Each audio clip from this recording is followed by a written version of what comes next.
Hello, you are hearing the voice of Patricia Angelin of Alba Technique.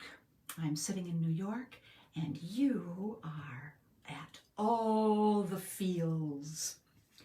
What are we feeling today?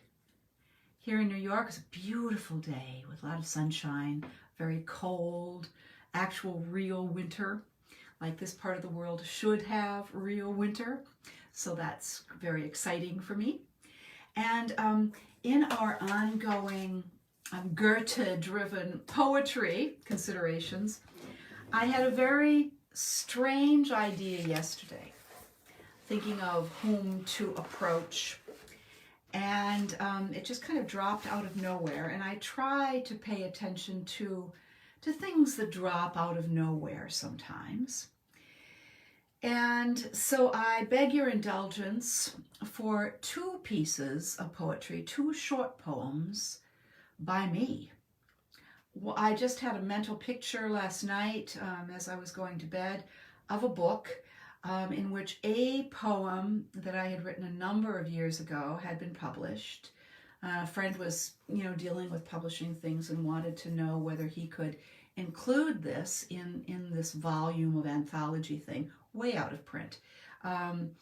And I said, oh, I'm not a professional poet. If you would like to, absolutely. So when I took the book down this afternoon and opened it to the page and found the little piece, I found that it was not the poem that I thought it was. The poem that I thought I was going to share with you is entitled From a Carolingian Chair, that I wrote years ago when I was sitting in a chair from the time of King Charlemagne of the Franks. And it's, but I can't find that one.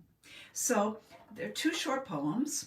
The first one written and in this anthology, and I didn't read it because one of the things that we've been doing as a convention here is that I will approach a poem as though I've never seen it, having maybe just skimmed over it quickly in order to choose it, and then would approach it as if for the first time. So that is what we will be trying to do with this one. And the first one is entitled Tapestry, and the second is entitled Six Red Tulips. So let me turn this around for a lovely view for you.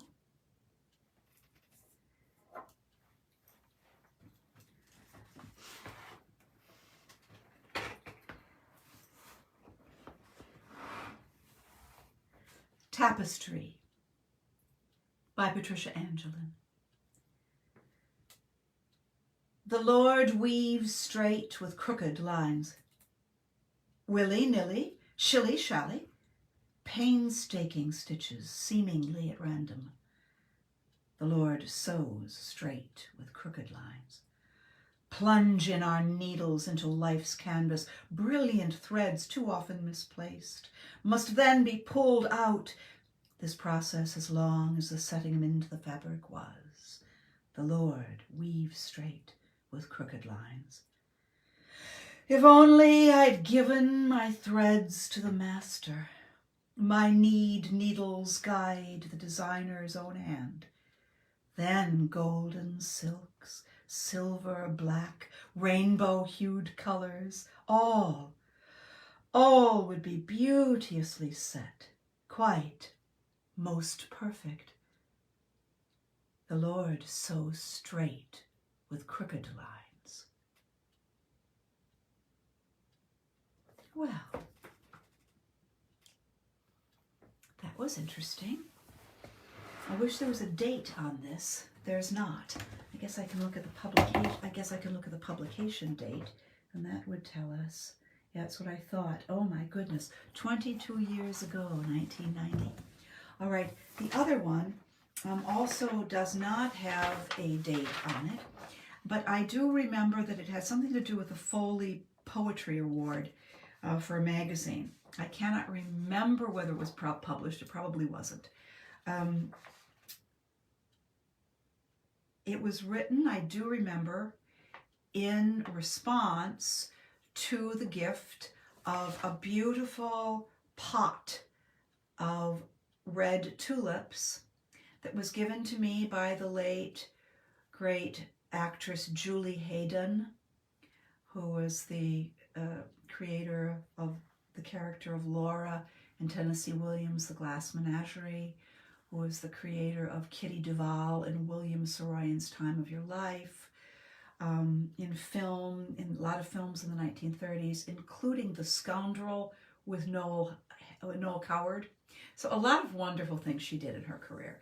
And I was a surrogate daughter to her, and am still the literary executrix of her late husband George G. Nathan's literary estate. So a lot of history there. And this was written, 6 Red Tulips was written in response to this gift that she had sent me in New York from where she was living at the time in Wisconsin. So here we go. We will approach 6 red tulips. They do not voice, but still they shout Creator's joy in his works. 2 times 3 white tongues, red cups filled with his light. Full spectrum, white, yellow, gold, green, orange, red, violet, indigo, star-flamed centers. Proclaim in being the greatness of our God. Under earth coded, perfect in praise by being perfect in tulipness, they can do no other. Exuding deep earth freshness up through turgid stems, burst scents to cleanse us. Reminder of the eternal's love, the 3 in oneness, refreshing our beingness. 6 red tulips.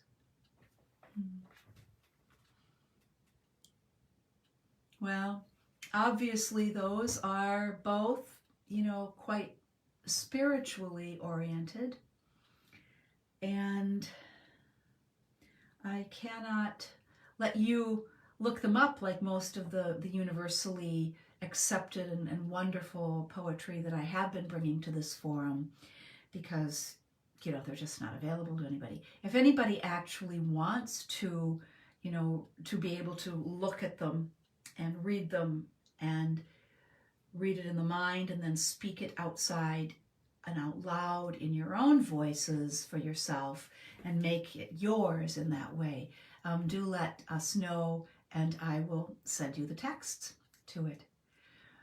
So I am feeling, since this is all the feels, a little reticent, a little bit exposed, a little bit fearful that because it's my own words, that it's somehow less than, and that some people might be offended by the spiritual, transcendent nature of these particular 2 little works. And so I'm quite ambivalent about this, and I think that that's okay, that I put it out for you and all the feels and let you know how I'm feeling about that, and let it be. Simply let it be. Thank you very much for being with me. I am Patricia Angelin of Alba Technique, and you are at all the feels.